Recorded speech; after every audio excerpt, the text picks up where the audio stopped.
बांस के पोखरिया में दुई गो जनमा भइले, एक बांसुरिया एक बांसजी, एक बांसुरिया एक बांसजी।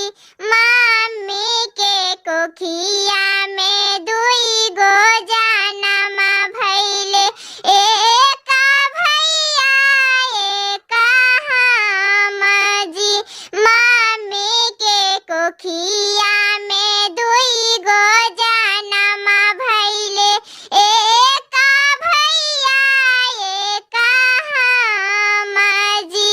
भैया के लिखला एहू रे महलिया, हमारा लिखल दूरा देसाजी, हमारा लिखल दूरा देसाजी।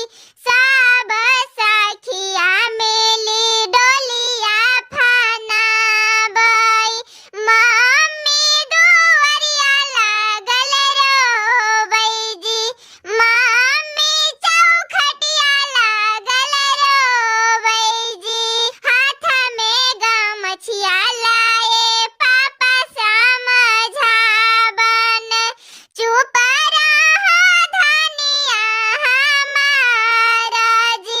हाथ में गमछिया लाए पापा समझावलन, चुप रह धनिया हमारा जी।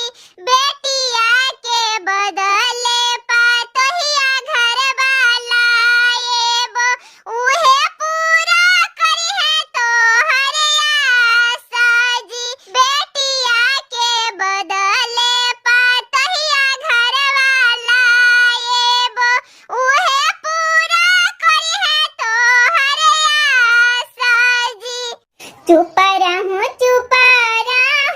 रीना बेटी, औरो काजली बेटी हो। चुप रहूं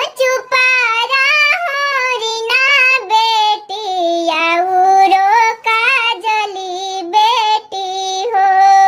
तोरे खातिर घरबा पापा के दुअरवा सजल बड़ी रे सोहावन लागे हो। तोरे खातिर घरबा पापा